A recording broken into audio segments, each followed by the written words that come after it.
Okay, hi, I'm Maggie, and your name is Emily, right? Yeah. Okay, thank you so much for coming in today. I'm really happy to meet you and to get to talk to you some more. So, I don't know if you saw, did you look over the confidentiality that I emailed to you? I looked over it a little bit. Okay, so I'm just going to cover some of those bases to really make sure that all of that is clear. So everything that we talk about in here is confidential. There are just a few rules that come along with that. So the times that I would have to break confidentiality are if I feel like you're an imminent threat to your own life or to the life of somebody else, or if you tell me about some sort of abuse or neglect that's been done to a child, an elderly person, or a vulnerable adult. There are also some other cases, like if I get a court order, the courts in some specific scenarios can order to have my documents released to them about some specific cases to do with if there's like a court case. You can also sign a release of information, which would be if you wanted me to give some of your records to a psychiatrist or a doctor or, somebody who just needs some extra information to get you the best care that you need or any situation like that. I'm also a supervisee, so I have a supervisor, and this is just while I'm going through my training to really make sure I can consult about you and about other clients that I have to really make sure that I'm getting the best care that I possibly can for you. And it's kind of the idea of two heads are better than one, and we're really just tackling it together, making sure that we're taking good care of you. Does that all make sense? So everything else will be confidential? Yes, everything else that we talk about in here would be confidential. Okay. Okay, perfect. So if you want to sign this for me, and you can always let me know in the future if you end up having any other questions. We can always discuss any of those questions. Perfect, thank you. So, do you want to tell me a little bit about why you're here today? Well, you see, my brother and I, well, really he's my stepbrother, we've been arguing a lot. Okay. It's been getting pretty bad to the point where I don't even want to be home just because I don't even want to be around him to see him. Yeah, that sounds tough. Do you want to tell me some more about your relationship with your stepbrother? How long have you been step-siblings? Well, we've been step-siblings for probably about 7 years now. And I would say we've always had a pretty rocky, brother-sister relationship. But recently it's been pretty bad. I'd say probably for the past 6 months. We just haven't seen eye to eye. We just argue all the time. Okay, so for about the past 6 or 7 months, you've just been really arguing a lot with your stepbrother, and it's gotten to the point where you don't even feel safe in your home and you don't feel like you want to be at home? Yeah, I mean, I wouldn't say I don't feel safe at home, but it's like I avoid being home just because I don't want to argue with him, and it just puts me in such a bad mood, and we just argue all the time. So Okay. Do you want to tell me about specifically what you kind of argue about typically with him? well, it's a lot, I feel like we just don't understand each other whatsoever, and I just think part of that is that he doesn't really feel like family to me, so I just don't necessarily have a full respect on him, as I do with my other brother, who's my full sibling, we get along great, and I just think that's because of the fact that he's my real family member. So what do you think about your stepbrother makes you feel like he's not your real family member? Well, I mean, it's just the fact that, like, we just have different biological parents. You know, that's a big one for me. And, like, I don't know, I just think, like, the fact that we are, like, different cultures, you know, like, he's a different race than me. And so I feel like he doesn't understand where I'm coming from with things, you know? So it's just hard.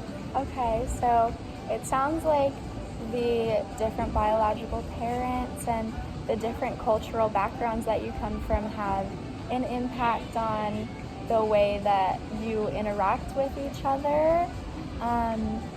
What about that cultural background do you think has an impact on that, on those differing mindsets? Well, I just think, well, you know, I'm white and my stepbrother is Mexican, and so not only is it like different like cultures, but like, you know, even like just religion wise, it's just different because, you know, he is like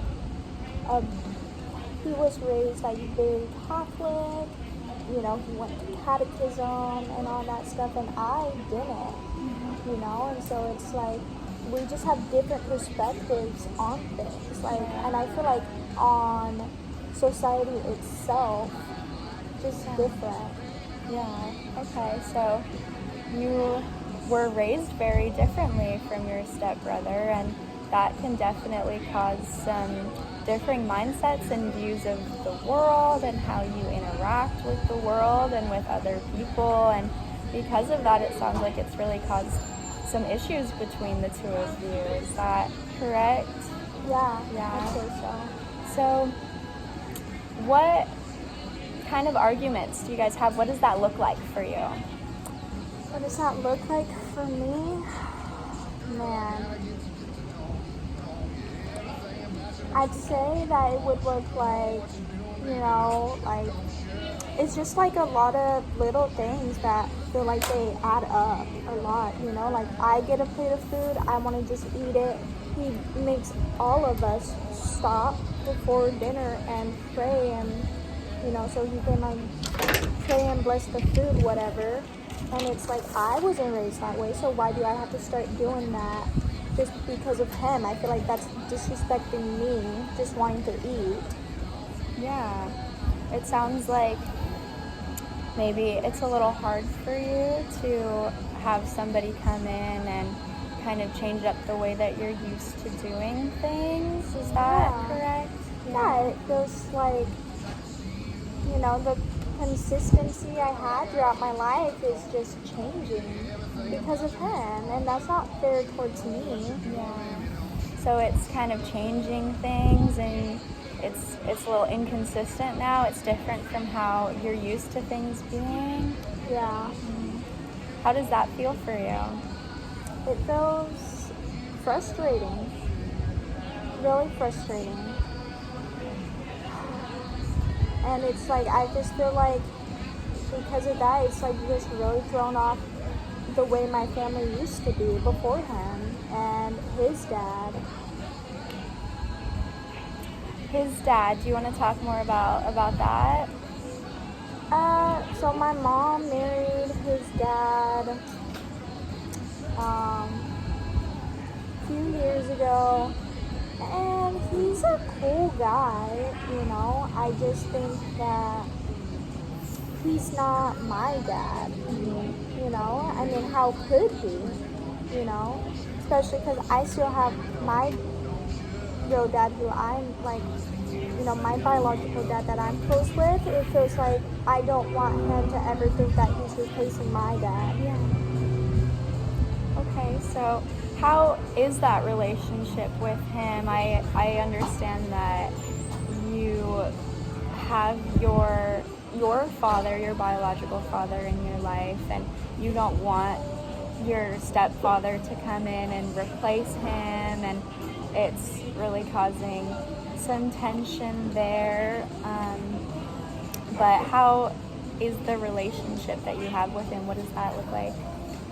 I think he kind of knows, like, I've briefly mentioned it here and there before on how, you know, you're not my real father to me, kind of. And so I think he kind of just tries giving me a lot of space.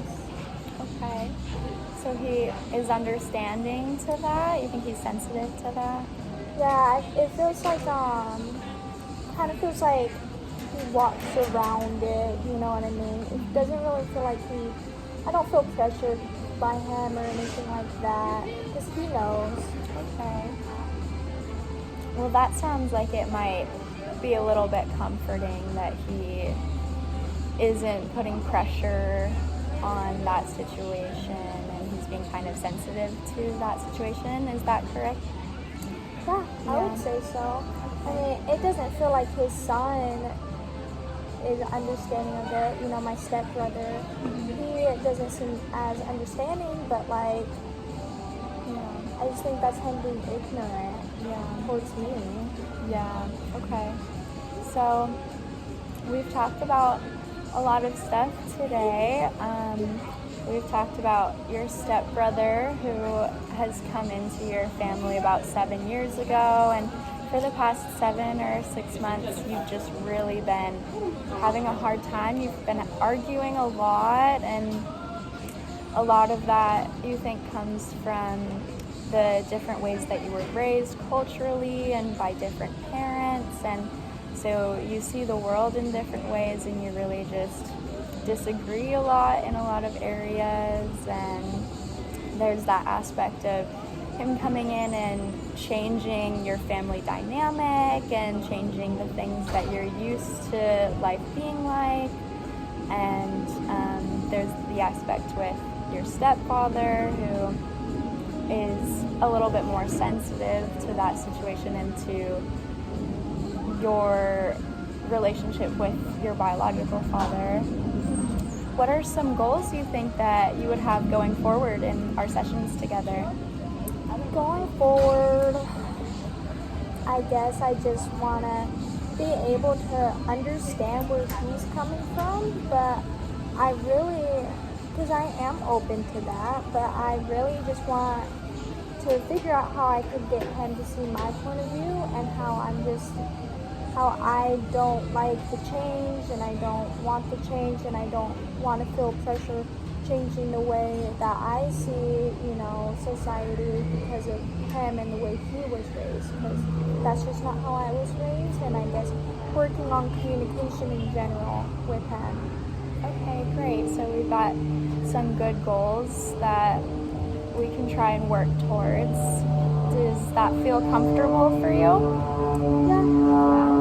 Okay, great. Well, thank you so much for coming in, and I look forward to meeting with you again and working towards these goals with you. Okay.